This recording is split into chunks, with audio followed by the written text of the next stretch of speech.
Government since 1990 एक 10 year का gap दिया जाता है जहाँ पे हीट वेव डेज़ कैलकुलेट किए जाते हैं। तो 1990 में 410 टोटल हीट वेव डेज़ थे और अगर हम देखें 2020 तक वो पहुंच गया था 600 प्लस। क्लाइमेट चेंज को हमने अपनी पॉलिसीज़ के साथ कभी देखा ही नहीं। एनवायरमेंटल पॉलिसीज़ हैं वो किसी भी डेवलपमेंटल प्रोजेक्ट के साथ ट्रांसलेट नहीं हो पा रही हैं। हम उस वाली साइड चीज़ को इग्नोर कर देते हैं।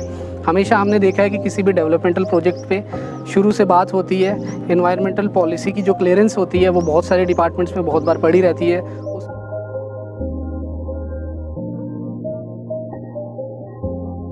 था 1988 में जो सबमिट हुआ था उसमें ये बताया गया था कि ग्लोबल वार्मिंग चेंजेस हो रही है, ग्लेशियर्स पिघल रहे हैं, जो हमारे दरिया है उनमें पानी की लेवल भी कभी भी कहीं ना कहीं अप भी हो जाती है कभी।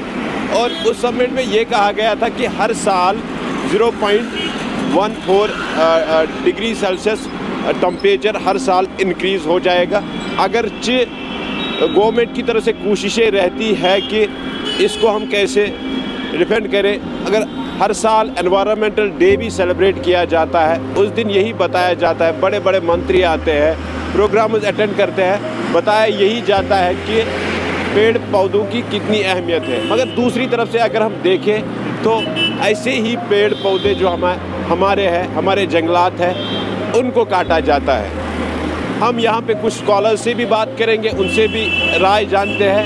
मज़ीद देखिए आप इस रिपोर्ट में। 1980s के टाइम पे उतना रहा, 90s में और इंक्रीज़ हुआ। वो इस चक्कर में रहा कि हमारी जो सरकारें थी ऑल ओवर द ग्लोब, उन सरकारों ने इग्नोर किया, उस वाली साइड हम गए ही नहीं कि क्लाइमेट चेंज को हमने अपनी पॉलिसीज़ के साथ कभी देखा ही नहीं। ये अनफॉर्चुनेट चीज़ है जो हमारे प्रधानमंत्री हैं वो एक कॉन्फ्रेंस में यही कहते हैं कि